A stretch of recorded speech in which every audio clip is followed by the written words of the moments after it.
Football বিশ্বকাপের group পর্বের লড়াই শেষে শুরু হচ্ছে নকআউট পর্বের মহাযুদ্ধ, যেখানে রাউন্ড অফ 32-র প্রথম হাই ভোল্টেজ ম্যাচে দক্ষিণ আফ্রিকার বিপক্ষে মাঠে নামবে টুর্নামেন্টের সহ আয়োজক কানাডা। যুক্তরাষ্ট্রের বিখ্যাত সোফা স্টেডিয়ামে ম্যাচটি শুরু হবে বাংলাদেশ সময় রাত 1টায়। বিস্তারিত জানাচ্ছেন কাজী মাহিম হাসান।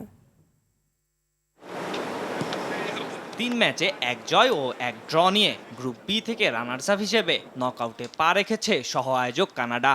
তবে শেষ ম্যাচে সুইজারল্যান্ডের কাছে হেরে ঘরের মাঠের সুবিধা হারানোয় লড়তে হবে যুক্তরাষ্ট্রের মাটিতে। যদিও গ্রুপ পর্বে 8 গোল করে নিজেদের শক্তির জানান দিয়েছে জেসি মার্শের দল। ইনজুরিতে বিশ্বকাপ থেকে ইসমাইল কোনের ছিটকে যাওয়া কানাডা শিবিরে বড় ধাক্কা। তবে অধিনায়ক আলফান্সো ডেভিসের ফেরার সম্ভাবনা নতুন করে স্বপ্ন দেখাচ্ছে দলকে।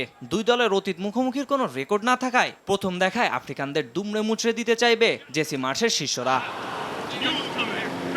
এদিকে দক্ষিণ আফ্রিকার গল্পটা দারুণভাবে ঘুরে দাঁড়ানোর। প্রথম ম্যাচে মেক্সিকোর কাছে হেরে ব্যাকফুটে চলে গেলেও চেক প্রজাতন্ত্রের সাথে ড্র এবং শেষ ম্যাচে দক্ষিণ কোরিয়াকে হারিয়ে রূপকথার মতো শেষ 32 নিশ্চিত করেছে হুগো ব্রেসের শিষ্যরা। তবে কার্ড নিষেধাজ্ঞায় এ ম্যাচেও জোয়ানোকে থাকতে হবে ডাগ আউটেই। তবে নিষেধাজ্ঞা কাটিয়ে তোবাকো মুকোয়েনার ফেরায় কিছুটা স্বস্তিতে আফ্রিকানরা।